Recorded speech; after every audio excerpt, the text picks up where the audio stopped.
बिस्मिल्लाहिर्रहमानिर्रहीम अस्सलामुअलैकुम रहमतुल्लाह। Army chief general Nasir Munir अचानक से वज़ीर आज़म हाउस के अंदर पहुँचे, जहाँ पर SIFC का एक बड़ा अहम तरीन इजलास बुलाया गया।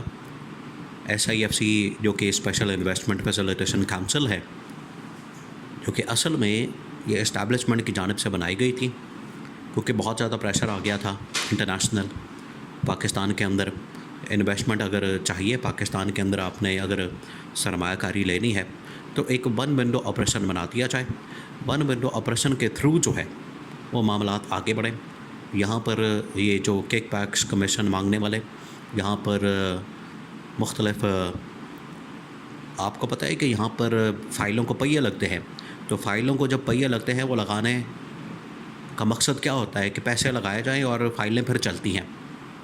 तो बाहर से जब भी कोई इन्वेस्टमेंट आती थी, इस बारे में उन्होंने आर्मी चीफ के साथ बड़ा शिकवा किया, गिला किया।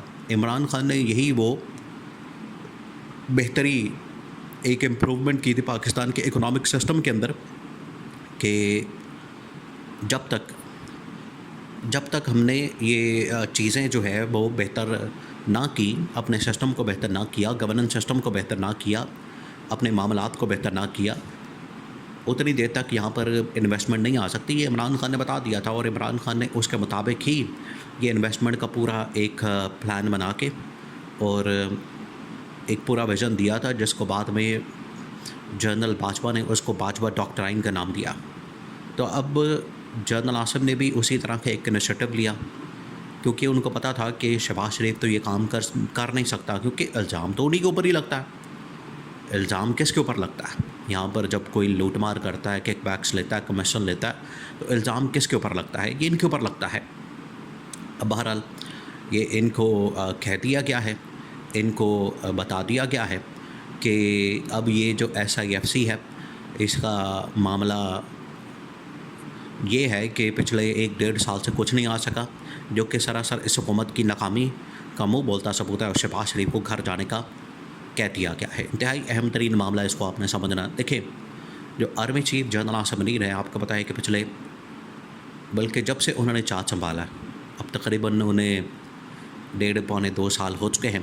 तो 1.5-2 साल के अरसे में उन्होंने पाकिस्तान के अंदर जो इस हवाले से इक़दाम किए हैं, पाकिस्तान की इकॉनमी को स्टेबल करने के लिए, पाकिस्तान की इकॉनमी को बेहतर करने के लिए, पाकिस्तान के मामलात को बेहतर चलाने के लिए उन्होंने तमाम चीज़ें बेहतर की हैं। तमाम तर मामलात, कभी स्मगलिंग के ऊपर हाथ डाला है, कभी यहाँ पर करप्शन के ऊपर, कभी यहाँ पर डीजल की, डॉलर्स की स्मगलिंग के ऊपर उन्होंने हाथ डाला और उन्होंने ठीक करके दिखाया। फिर उन्होंने यहाँ की जो बिज़नेस कम्युनिटी है उनके साथ मुलाकात की और कहा कि आप पाकिस्तान के अंदर इन्वेस्ट करें। फिर बाहर से भी उन्होंने बहुत सारे मुल्कों को कहा। मकसद ये था कि पाकिस्तान में इन्वेस्टमेंट आनी चाहिए। अब जब भी आर्मी चीफ जाते थे तो वो लोग कहते थे कि आपके मुल्क के अंदर चोरी, डाकाज़नी, ये तमाम चीज़ें बहुत ज़्यादा है, और अब तो मैंडेट को भी चुराया जाने लगा है। उन्होंने कहा पहले इसको रोकें, फिर हम इन्वेस्टमेंट करेंगे। 1.5 साल हो गया इसको बने हुए। अभी ये जो एक छोटा सा एक वादा लेकर आ गया है शहबाज शरीफ ने कहा है कि मैं एक वादा लेकर आ गया हूँ, और उस वादे के मुताबिक जो है मैं अब चलता हूँ। वादा ये कि UAE ने कह दिया कि 10 अरब डॉलर्स। अच्छा, जो 10 अरब डॉलर्स हैं, ये ऐसे तो नहीं कि शहबाज शरीफ ने जेब में डाले हुए हैं। UAE ने, जो शेख ज़ायद अल नहयान है, उसने शहबाज शरीफ की जेब में डाल दिए हैं कि इधर करो अपनी जेब, और शहबाज शरीफ की जेब में डाले हैं, ब्लैंक चेक डाल दिया, और शहबाज शरीफ को लेकर यहाँ पर आ गया, और यहाँ पर उसने कहा है कि लो जी मैं 10 अरब डॉलर्स ले आया। ऐसा नहीं है। UAE ने अगर बात की तो इसको आते आते भी 1-2 साल लग जाने। तब तक पता नहीं ये हुकूमत होगी नहीं होगी।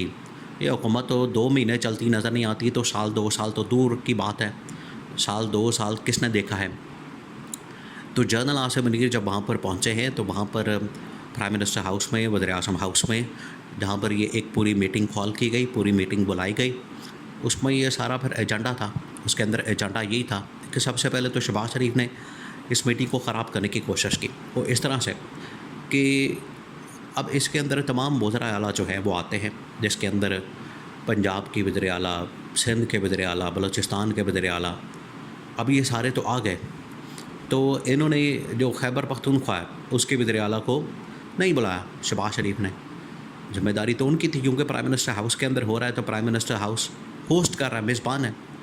तो मेज़बान की ज़िम्मेदारी थी कि वो जो खेपी का वज़ीर आला है अली अमीन गंडापुर, जहाँ पर इमरान खान की हुकूमत है, उसको बुलाते, उसको कहते कि आप आएँ और यहाँ पर आके आप इसमें शिरकत करें इजलास के अंदर। और ये इजलास आपके लिए भी उतना अहम है जितना हमारे लिए है। ये करने के बजाय इन्होंने क्या किया कि इन्होंने अली अमीन गंडापुर को कॉल ही नहीं की, अली अमीन गंडापुर को बुलाया ही नहीं, दावत ही नहीं दी। तो बिल्कुल लास्ट मोमेंट पे इनको जब इस्टेब्लिशमेंट को इस बात का पता चला, आर्मी चीफ को जब इस बात का पता चला है कि इन्होंने इमरान खान के खिलाड़ी को, असल में तो ये साजिश कर रहे थे इमरान खान के ख़िलाफ़ कि इमरान खान को किसी तरह से हमने लूप में नहीं रखना, इमरान खान को किसी तरह से अंदर नहीं आने देना, इमरान खान को हमने बीच में नहीं लेना। मकसद तो ये था कि इमरान खान को किसी तरह से आउट रखना है। अब इमरान खान को आउट रखने के लिए इन्होंने क्या किया कि अली अमीन गंडापुर को नहीं बुलाया, उसको कॉल नहीं किया, उसको दावत नहीं दी। तो इस्टेब्लिशमेंट की जानिब से फिर डंडा आया कि आप अली अमीन गंडापुर, जो कि इमरान खान का खिलाड़ी है, केपी का वज़ीर आला है, बड़ा अहम तरीन आदमी है, बड़ा अहम तरीन शोबा है, इसको हम इस तरह से माइनस नहीं कर सकते, इस तरह से हम बिल्कुल ही उसको आउट नहीं कर सकते, उसको भी बुलाया जाए। बाद में फिर अली अमीन गंडापुर को दावत दी गई। अब आप इनकी अंदाज़ा करें कि इन्होंने किस किस्म से की संजीदगी के साथ काम करना है, या इन्होंने मामलात कैसे चलाने हैं। कि अगर एक वज़ीर आला को बुलाने में कि वो इमरान खान का आदमी है और इमरान खान का नाम उसके साथ जुड़ा है, इमरान खान की सपोर्ट है उसके साथ, उसको बुलाने में ये अगर इतनी हिचकिचाहट और इतना घबरा रहे हैं, डर रहे हैं, इतने खौफज़दा हैं, देखिए ये इमरान खान से इतने खौफज़दा हैं, इमरान खान की परछाई से, इमरान खान के आने से, इमरान खान के साए से, कि उसका बंदा भी अगर आ जाए तो इनको डर और खौफ तारी हो जाता है कि बंदा भी इसका नहीं आना चाहिए, जो अली अमीन गंडापुर है।